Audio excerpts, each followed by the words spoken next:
স্বৈরাচারের মাথা পালিয়ে গেলেও দোসররা বিভিন্নভাবে মাথাচাড়া দেওয়ার চেষ্টা করছে। তারা বিভিন্নভাবে আবারও দেশ দখলের চেষ্টা করছে, এমন মন্তব্য করেছেন বিএনপির ভারপ্রাপ্ত চেয়ারম্যান তারেক রহমান। তার মতে, নিজেদের স্বার্থ রক্ষায় নিজেরা তর্ক বিতর্কে লিপ্ত থাকলে ক্ষতিগ্রস্ত হবে দেশ, তখন লাভবান হবে পতিত স্বৈরাচার। শনিবার ব্রাহ্মণবাড়িয়া জেলা বিএনপির কাউন্সিলে লন্ডন থেকে ভার্চুয়ালি যুক্ত হয়ে প্রধান অতিথির বক্তব্যে এসব মন্তব্য করেন তারেক রহমান।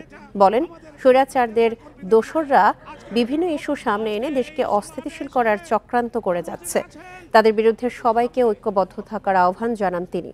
বলেন, বিভিন্ন দল ও ব্যক্তির মধ্যে মতপার্থক্য থাকতেই পারে, দেশের স্বার্থে আলোচনার মাধ্যমে তা সমাধান করতে হবে। এ নিয়ে একাধিকবার আলোচনায় বসতে বিএনপি প্রস্তুত বলেও জানান তারেক রহমান।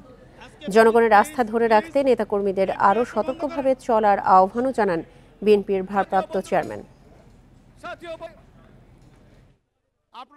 ষড়যন্ত্রকারীরা কিন্তু বসে নেই।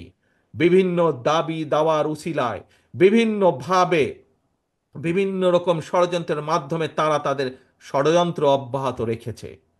এই ব্রাহ্মণবাড়িয়া সহ সারা বাংলাদেশে আমাদের লক্ষ লক্ষ নেতাকর্মী গত 15 বছর অত্যাচারিত হয়েছে, নির্যাতিত হয়েছেন। আমাদের শত হাজারো নেতাকর্মী গুম হয়েছে, খুন হয়েছে, কিন্তু বিএনপি থেমে থাকে নাই।